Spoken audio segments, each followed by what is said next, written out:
تعالي بقى يا اللي بتقولي ايه البلح الولاد ما بتاكلوهوش. تعالوا بقى اقول لكم على وصفتين هتخلي الولاد تاكل معاكي البلح من غير ما تحسي ان هو فيه بلح. ازاي يا تيتا؟ ازاي؟ تعالوا بينا هنقول لكم.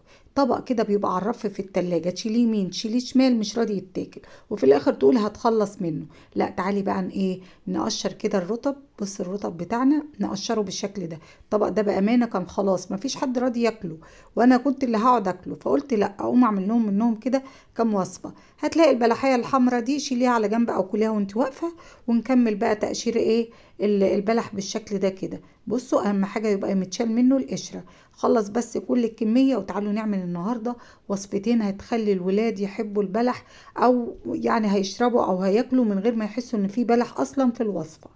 كده بقى انا خلصت كل الكميه، وكمل البلحه الحمراء دي انا لميتها كده على جنب. حابه بقى تاكليها وانتي واقفه كليها، حابه بقى تشطفيها وتحطيها على رف في التلاجة تاني لغايه ما ايه ترطب معانا. وكده بقى البلح انا خلصت، واروح جايبه بقى معلقتين ونص من السكر. خلي بالك ان البلح فيه سكر. واروح نازله عليهم زي ما انتوا شايفين كده بمعلقه كاكاو خام كده. هنزل عليهم بمعلقه كاكاو خام، وهنزل عليهم بقى ايه بلبن سخن بيغلي. شايفين كوبايه لبن سخن بتغلي كده. واروح بقى ايه، بصوا زي ما انتوا شايفين كده اروح ضايفه عليهم البلح، كميه البلح كلها.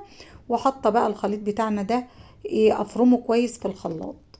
كده بقى هنفرم البلح بتاعنا لغايه ما يبقى كريمي جوه اللبن. شايفين انتوا انا مش عايزه اي قطعه متواجده خالص من البلح. بالشكل ده كده انا عملت مشروب للولاد، مشروب البلح بالكاكاو باللبن، مشروب طاقه كده ليهم قبل ما يروحوا على المدرسه الصبح. اسقهم لهم بالشكل ده كده. هاخد منه نقطتين كده، وهزود بقى بلبن حليب كمان مغلي يا جماعه. بصوا بالشكل ده، وطبعا مضاف السكر. هركنه بقى كده على جنب. كده كان متواجد معايا بس حبة صغيرة، اروح اغلي برضو شوية لبن واحطهم عليهم، واسيبهم بقى على جنب لغاية ما اخلص الوصفة. هقول لكم نعمل فيهم ايه كده. يلا بينا بقى ايه نشوف الوصفة الاساسية اللي معانا. ده مشروب كده للطاقة للولاد قبل ما يروحوا المدرسة الصبح.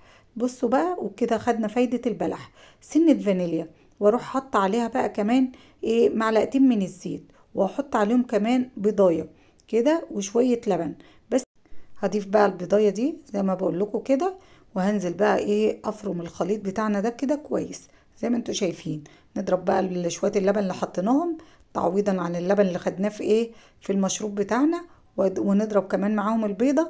كده اتضرب الخليط بتاعنا كويس. تعالوا بقى معايا كوبايه صغيره من الدقيق، هاخد كده حوالي عن نصها، وهاخد كمان معلقه من البيكنج باودر. كله كده هقلبه مع بعض زي ما انتوا شايفين. بص انا بقول لكم اخدت كميه قد ايه من الدقيق بالشكل ده كده. ومجهزه بقى كده فناجين من الشاي، فناجين شاي كده دهناهم فرشه زيت. وتعالوا بينا بقى ايه نصب الخليط بتاعنا. وطبعا احنا بعد ما عملنا الكيكه على البوتاجاز، انا دايما معتمداها اعمل اي وصفه كيكه اروح اعملها على البوتاجاز اسهل ما ادخلها فرن البوتاجاز. بالشكل ده شايفين انتوا انسيابيه الخلطه بتاعتنا. شايفين انتوا البلح يعني ده بقى خالص كانها كيكه عاديه ما فيهاش اي حاجه غير لبن وبيض. بصوا كده البلح متخبي معانا، وطبعا الكاكاو هيغطي طعم البلح لو الولاد مش حابين البلح. كده قضى معايا تلات فناجين من فناجين الشاي. وتعالوا بقى نشوف هنعمل ايه تاني مع بعض. كده خلاص والمشروب بتاعنا والايه والكيكه بتاعتنا. ميه بتغلي على النار زي ما انتوا شايفين. هنزل بقى ايه كده. بس بقول لكم الغطا ده لازم ايه يتغطى كده بفوطه عشان يشرب اي بخار، عشان ايه الكيكه ما تخسرش معانا وهي على النار، او تبوش معانا وهي على النار.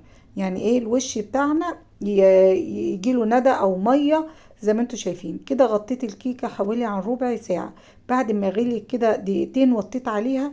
بصوا لقيتها زي ما انتوا شايفين كده، لقيتها لسه. هجيبها كده اختبرها، هلاقيها لسه. هسيبها كمان حوالي عن 5 دقايق بس نختبرها كده مع بعض. هسيبها بقى كمان 5 دقايق بس. كنت شلت الفوطة وغطيت كده ووربت الغطا شوية.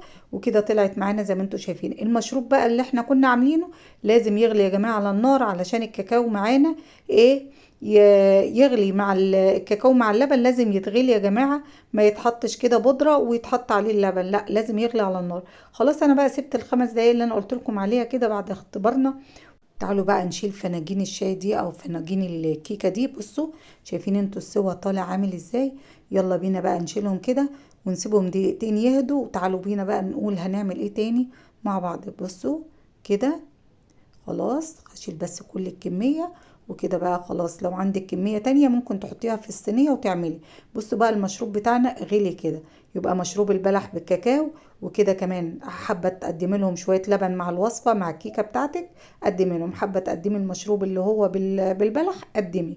وكده بقى الكب كيك بتاعنا او كيكة البلح بتاعتنا في ايه، في مج الشاي بالشكل ده كده. تعالوا بقى نزوقها بشوية حاجة نكسر اللون بتاعها بشوكولاتة بيضة كده، كانت متواجدة عندي.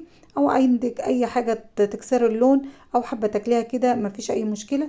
وكده بقى زوقتها. وكده بقى ايه، هقدم مشروب كده حلو للولاد من البلح والكاكاو وكب كيك البلح زي ما انتم شايفين طالع معانا ازاي.